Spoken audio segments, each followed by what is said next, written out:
السلام علیکم ورحمۃ اللہ وبرکاتہ۔ اللہ رب العزت کا احسان عظیم کہ اس نے ماہ رمضان میں قرآن پاک کو سمجھنے کی توفیق عطا فرمائی اور ایک ایسا حسین موقع عطا فرمایا جس کی وجہ سے ہم قرآن پاک سے اپنے تعلق کو مضبوط کر سکتے ہیں۔ میں امید کرتی ہوں آپ سب بھی قرآن پاک کے ان دروس کو، ان تفاسیر کو سنتی ہوں گی، سمجھتی ہوں گی، اور جن کے لیے ممکن ہے وہ لکھتی بھی ہوں گی۔ لکھنے کے لیے جو میں نے بولا، کچھ بچیاں مجھ سے کہہ رہی تھی کہ ہم نہیں لکھ سکتے، ہمارے پاس وقت کی کمی ہے، تو یہ کوئی زبردستی نہیں ہے۔ آپ جس حد تک سیکھ سکتے ہیں، میرے لیے یہ سعادت کی بات ہے۔ آپ 200 لوگوں میں سے اگر صرف 2-3 بھی سیکھ لیتے ہیں، یا کوئی نہیں بھی سیکھتا، میری یہ حاضری، میری یہ محنت اللہ کی بارگاہ میں قبول ہو جاتی ہے، تو میرے لیے یہ بھی بہت بڑی سعادت ہے۔ اس لیے آپ جس حد تک کر سکتے ہیں آسانی سے اتنا کریں۔ اگر آپ مصروف کام کر رہے ہیں، ساتھ ریکارڈنگ یہ سن لیتے ہیں، تو بھی آپ کو بہت سی چیزیں ذہن نشین ہو جائیں گی۔ باقی اللہ رب العزت جس کو توفیق عطا فرماتا ہے وہی دین کی سمجھ کے لیے حاضر ہوتا ہے۔ دین کی سمجھ اسی کو حاصل ہوتی ہے جس سے اللہ بھلائی کا ارادہ فرماتا ہے۔ تو آپ سب دعا کریں کہ ہم سب سے اللہ تعالیٰ بھلائی کا ارادہ فرماتے ہوئے جو ہمیں اللہ پاک نے توفیق دی ہے، اس توفیق کو آخر تک ہم اس سے فائدہ اٹھاتے رہیں۔ سورہ احزاب کی آیت نمبر 6 سے آج ہم اپنی تفسیر کا آغاز کر رہے ہیں۔ بہت ہی پیاری آیہ مقدسہ ہے، اور میں سمجھتی ہوں کہ یہ آیت سننے کے بعد انسان اپنے پیارے محبوب سے، آقا کریم صلی اللہ علیہ وآلہ وسلم سے تعلق کس قدر مضبوط ہے اور کس قدر نہیں ہے، یہ بھی اپنے آپ کو جھنجھوڑنے کی ضرورت ہے۔ لیکن یہ ہے کہ بہت سا تعلق گہرا ہو جائے گا آج کی یہ حدیث، آج کی یہ آیات سننے کے بعد۔ تو بسم اللہ الرحمن الرحیم، اللہ کے نام سے شروع کرتی ہوں جو بہت مہربان، ہمیشہ رحم فرمانے والا ہے۔ ان نبی جو نبی اولا قریب ہیں، بالمؤمنین مومنین کے، من انفسہم ان کی جانوں سے بھی زیادہ، وازواجہ اور ان کی بیویاں، امہاتہم تمہاری مائیں ہیں، واول الارحامی اور رشتے دار، خونی جو رشتے ہوتے ہیں، قریبی جو رشتے ہوتے ہیں، بعضہم اولا ببعض ایک دوسرے کے زیادہ قریب ہیں، ایک دوسرے سے زیادہ قریب ہیں، فی کتاب اللہ اللہ کی کتاب میں، من المؤمنین مومنین سے، والمہاجرین اور مہاجرین سے، اللہ مگر ان کے تفعلوا تم کرو، الی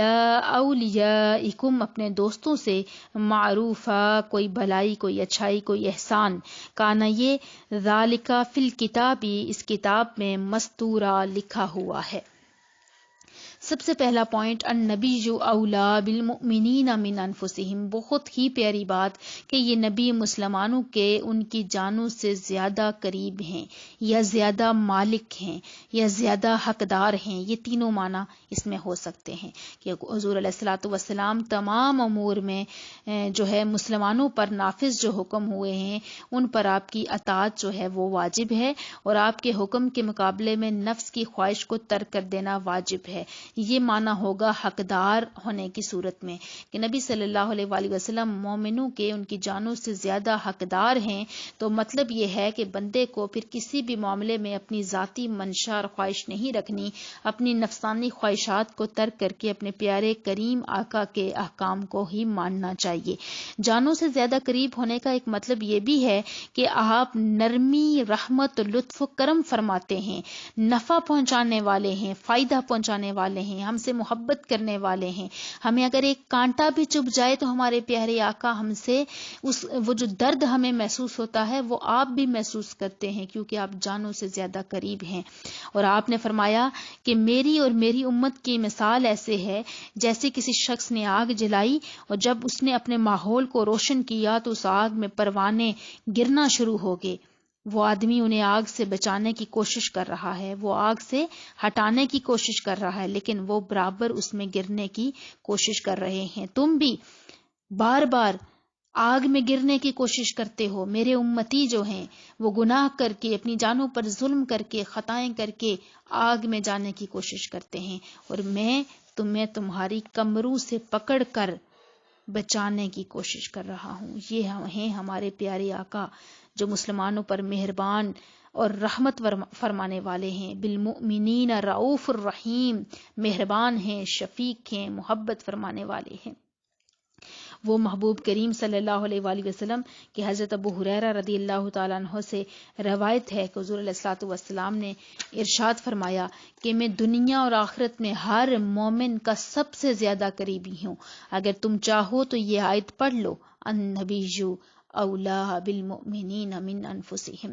تو جس مسلمان کا انتقال ہو جائے اور مال چھوڑے تو وہ اس کے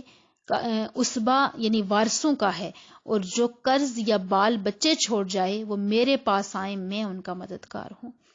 پھر اسی طرح ایک اور حدیث مبارکہ میں ہے کہ حضور علیہ الصلوۃ والسلام نے فرمایا کہ جب کسی مومن کا انتقال ہو جائے اور اگر اس کا کوئی قرض ہے تو وہ میرے پاس آئے، میں اس کا قرض ادا کروں گا. اس قدر خوبصورتی سے آپ علیہ الصلوۃ والسلام نے اس امت کے ساتھ اپنے تعلق کو واضح فرمایا. اب ہمیں یہ سمجھنا ہوگا کہ ہمارے آقا جن کا ہمارے ساتھ اتنا گہرا تعلق ہے، دنیا میں آپ ہر لمحہ ہمارے لیے دعائیں کرتے رہے اور بروز حشر بھی آپ شفاعت فرما کر ہمیں نفع پہنچائیں گے. ہمارا آپ کے ساتھ کتنا گہرا تعلق ہے، ہم کس قدر اپنے پیارے آقا سے اپنے تعلق کو مضبوط کرنے کی کوشش کر رہے ہیں. اور جانوں سے زیادہ قریب ہونا یعنی نفس سے زیادہ قریب ہونا، یہاں پر جو لفظ استعمال کیا گیا من انفسہم، نفس سے زیادہ قریب ہونے کا ایک مطلب یہ بھی ہے کہ نفس کے مقابلے میں حضور علیہ الصلوۃ والسلام کی اطاعت نجات کا ذریعہ ہے. اب نفس کیا ہے؟ شیطان ہے، جو ہمیں بار بار ہمارے اندر وسوسے ڈالتا ہے اور وہ ہمیں برائی پر اکسانے کی کوشش کرتا ہے. اب حضور علیہ الصلوۃ والسلام نفس سے بھی زیادہ حقدار یعنی قریب ہونے کا مطلب یہ ہے کہ ہم آقا علیہ الصلوۃ والسلام کی بات زیادہ مانیں اور اپنے نفس کی بات نہ مانیں، کیونکہ نفس ہمیں برائی کی طرف بلا رہا ہے جبکہ آقا علیہ الصلوۃ والسلام ہمیں اچھائی کی طرف بلا رہے ہیں. نفس جو ہے وہ ہلاکت کی طرف بلا رہا ہے، مگر آقا علیہ الصلوۃ والسلام ہمیں نجات کی طرف بلا رہے ہیں. حضرت ابو موسیٰ اشعری رضی اللہ تعالیٰ عنہ سے مروی ہے کہ حضور علیہ الصلوۃ والسلام نے فرمایا کہ میری اور اس امت کی مثال اس طرح ہے جسے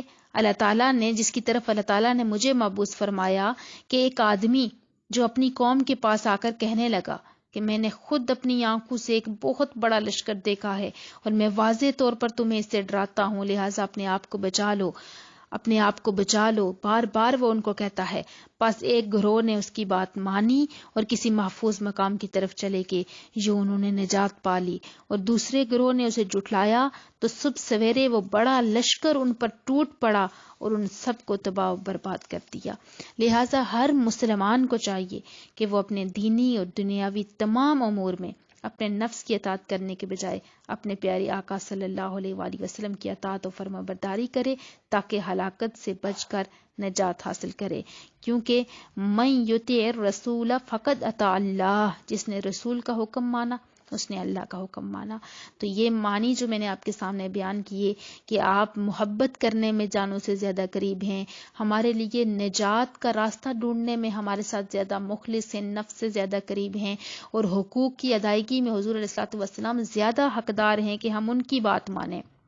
یعنی کہ عام جتنے بھی لوگ ہیں ان سب لوگوں میں سب سے زیادہ حق ہمارے پیارے آقا کا ہے کہ ہم ان کی بات مانیں، ان کے حکم کو مانیں. تو میں امید کرتی ہوں کہ ان خوبصورت ارشادات کے ذریعے سے اطاعت رسول کو اپنا شیوا ہم سب کو بنانا چاہیے اور آپ سب بھی بنائیں گی. وازواجہ امہاتہم، اور ان کی بیویاں ان کی مائیں ہیں. نبی صلی اللہ علیہ وآلہ وسلم کی ازواج مطہرات کو مومنوں کی مائیں فرمایا گیا، لہٰذا امہات المومنین کی تعظیم اور ان کی حرمت کا خیال رکھنا اور ان کا ادب کرنا، ان کا احترام کرنا، ان کی سیرت پر عمل کرنا، یہ سب ہم پر ضروری ہے. جس طرح ہم اپنی جسمانی ماؤں کا احترام کرتے ہیں، کچھ لوگ تو ان کا بھی نہیں کرتے، اور جو جسمانی ماؤں کا احترام نہ کرنے والا ہے وہ رحمت الہی سے دور ہو جاتا ہے. قرآن کہتا ہے کہ اپنے ماں باپ کو اف بھی نہ کہو، اور ماں کے قدموں تلے تو جنت رکھی گئی ہے. باپ کے چہرے کو دیکھیں تو ایک حج کا ثواب ملتا ہے، محبت سے دیکھیں.